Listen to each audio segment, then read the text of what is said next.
Hey, Shabbat Shalom. Just figured I'd get on here and make a quick video today. Got an awesome story that's here in the scriptures, with a huge takeaway, I think, from it. And I just wanted to come here and share it with everybody today. Glorify God in the process, most importantly.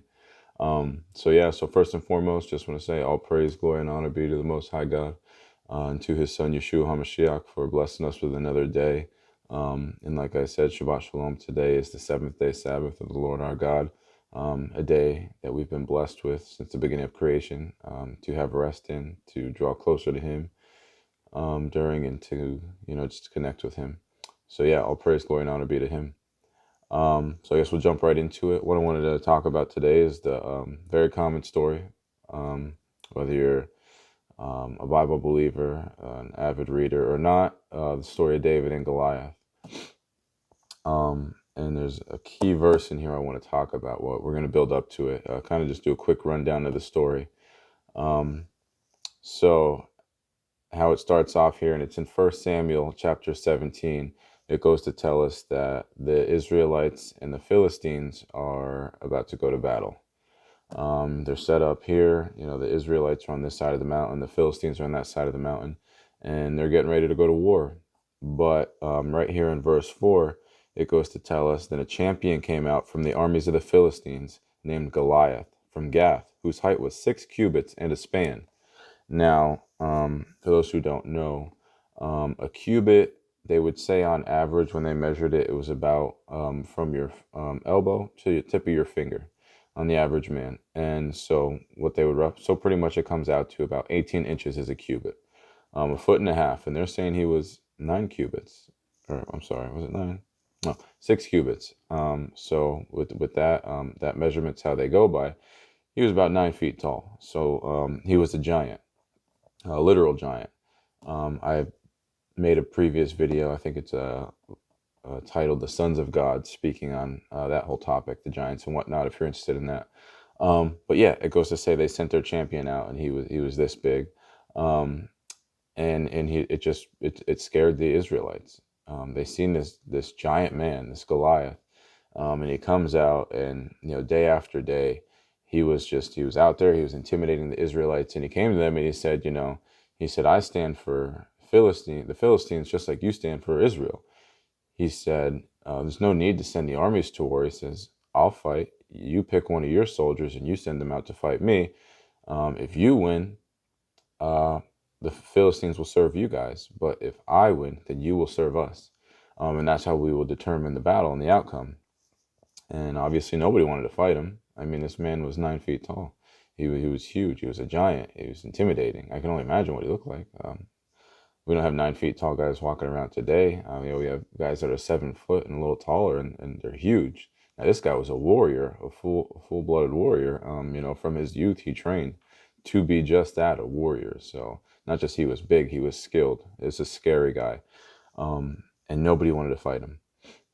So you fast forward in the story a little bit, and they said that he did this for 40 days, that he could continue to come out and call them out, and nobody would fight him. Now it goes to tell us that David, who eventually becomes King David, he had 3 older brothers, and they served in the army of Israel under King Saul. Now, David, he would sometimes be there. He would be King Saul's servant, but he'd be going back and forth to King Saul and his father, doing stuff at home and tending to the king. So while he was doing this, his father said, go to take provisions to your brothers, make sure they're okay, make sure everything's all right before they go to war. So David went to go send these things to his brothers, and he's seen Goliath, he's seen the armies, he's seen the whole situation. So he ran over to talk to everybody, see what's going on.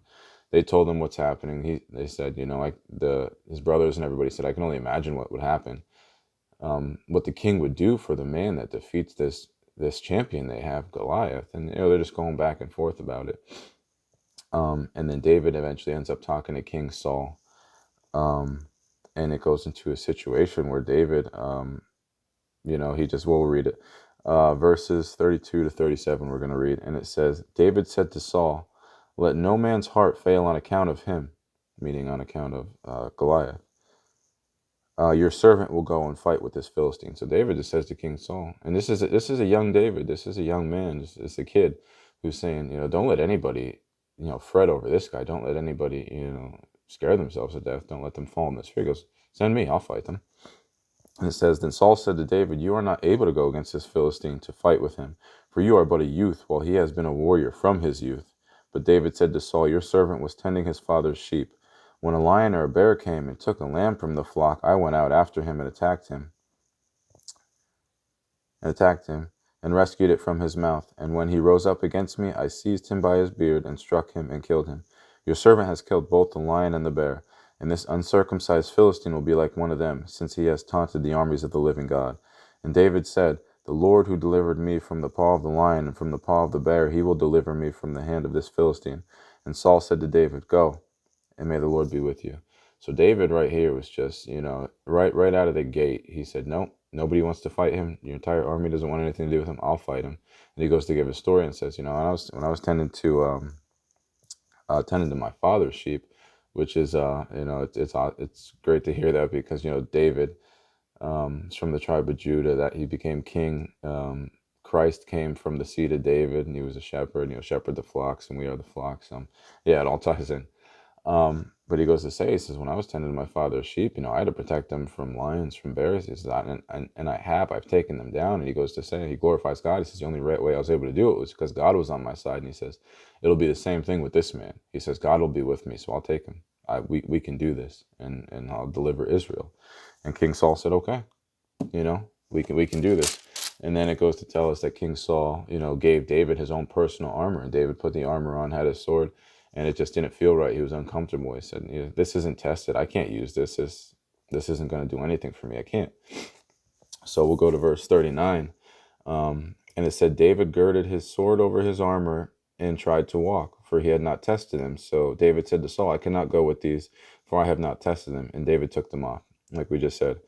It says, he took his stick in his hand and chose for himself 5 smooth stones from the brook, and put them in the shepherd's bag which he had, even in his pouch. And his sling was in his hand, and he approached the Philistine. So David, he pretty much had a slingshot, and he took 5 stones with him. And he said, armor and the sword's not going to work for me. He goes, I'll just use this. Said, then the Philistine came on and approached David with the shield bearer in front of him. When the Philistine looked and saw David, he disdained him, for he was but a youth, and ruddy, with a handsome appearance. The Philistine said to David, am I a dog that you come to me with sticks? And the Philistine cursed David by his God. So the Philistine Goliath, this giant man, comes out and sees David, this young kid, and he's not even prepared for armor, or not even prepared for battle with a suit of armor and everything. He's out there with his slingshot, some stones, and Goliath is like offended. He's like, I'm the champion of this whole country, and this is who you're sending after me? The Philistine also said to David, come to me, and I will give your flesh to the birds of the sky and the beasts of the field. And then right here, 1 Samuel chapter 17, verse 45, this is the key verse I wanted to touch on. It says, then David said to the Philistine, you come to me with a sword, a spear, and a javelin, but I come to you in the name of the Lord of hosts, the God of the armies of Israel, whom you have taunted. And that's the whole reason I wanted to make this video, that specific verse, because I think it's just extremely powerful. And I believe the context of the story is very important too, especially when reading that and leading up to that, because you have this whole backstory of this young man he's not even part of the army, and he's out and about, and he sees what's going on, and he wants to get involved, and he wants to help, and because he has such a strong faith in God, and he knows who God is, and he trusts God, he puts his life on the line for this whole situation, knowing that he's going to prevail because of the God on his side. And Goliath comes out here, just very cocky, and he said, I'm going to feed your flesh to the birds, this and that. And David comes out with his slingshots. He doesn't care. He says, you come to me with a sword and a spear and a javelin, but I come to you in the name of the Lord of hosts, the God of the armies of Israel, whom you taunted. And we're just reading that on paper, but I can only imagine how boldly David proclaimed that, and just stood strong and stood firm, and stood his ground, because he knew who was behind him. He knew that the Lord was with him. And it goes to say, this day the Lord will deliver you up into my hands, and I will strike you down and remove your head from you. And I will give the dead bodies of the army of the Philistines this day to the birds of the sky and the wild beasts of the earth, that all the earth may know that there is a God in Israel, and that all his assembly may know that the Lord does not deliver by sword or by spear, for the battle is the Lord's, and he will give you into our hands. And he just continued to let him know he was proclaiming it. He's saying, "You threatened to feed my flesh to the birds." He says, "My God's He's gonna deliver you into my hand, and then our armies are going to defeat yours because He is on our side. You can continue to taunt my God. You can continue to try to come after us and bring terror to our people, but you don't know what's about to happen. You don't know that the God of the universe, the Almighty, the Most High, He's here. He's real, and you just can't be doing what you're doing." And it goes to say, "Then it happened when the Philistine rose and came and drew near to meet David, that David ran quickly toward the battle line to meet the Philistine." So David just he took off after him, full bore. And David put his hand into his bag and took from it a stone and slung it and struck the Philistine on his forehead. And the stone sank into his forehead so that he fell on his face to the ground. Thus David prevailed over the Philistine with a sling and a stone, and he struck the Philistine and killed him. Um, so yeah, what he said was going to happen through his pure faith in God. Just that desire to serve, the desire to glorify God in the moment. Not only did David come out here just, it wasn't like he was, just out here bragging, says, "Oh, I know I got this. I know the power that's behind me. I'm just going to come out here and kill this guy." No, he stood his ground, and he praised the Lord in the whole process. We'll read it again. "And David said to the Philistine, 'You come to me with a sword, a spear, and a javelin, but I come to you in the name of the Lord of hosts, the God of the armies of Israel, whom you have taunted.'" This entire nation of people of Israel, they were terrified of this man. And this young kid comes and puts him down, and delivers Israel out of the hands of the Philistines, of this champion, all through the grace and the mercy and the power of God, because he trusted him, and God was there, and he defended him. And it's simple, like most things in here, but it's just so strong and powerful at the same time. It takes me to also Psalm 118:6, where it says, "The Lord is for me. I will not fear. What can man do to me?" Or Romans 8:31, where it says, "If God be for us, who can be against us?" It doesn't matter what you're going through in life, whether it be a physical battle, like this situation here, or, a mental battle, an emotional one, a spiritual one. Um, Whatever you're going through, no matter the case, no matter who the opponent is, how big they are, how strong it may seem, the opposition against you, it doesn't matter, because at the end of the day, if you're serving the one who created everything, the one who is above all, which is why he's called the Most High God. He's the Most High because there's nothing or nobody above him. When he has your back, there's nothing that can bring you down. The Bible says, "Don't fear man who can kill your body, but fear God who can kill your body and cast your soul into hell." Not saying that God's out here, wanting to do that, but he has that power because he is the Most High God. And when he's on our side, there's nothing that can stop us, nothing that can bring us down. So continue to seek God, continue to have that desire to want to know God, to glorify him in all that we do, to serve him, to walk out his will for our lives instead of desiring and lusting after our own. And just like David here, with that type of faith, you will prevail. We always will, because we can't be defeated when God's on our side. Awesome story, I thought, which is why I wanted to share it with you. Going on 15 minutes here, so I don't want to make this too long. So yeah, I'll just leave you with that. I hope if somebody needs to hear this, or I hope this can touch somebody in a way where, you need to hear something, and I pray it helps you. I pray it glorifies God and is a powerful testimony of what God can do.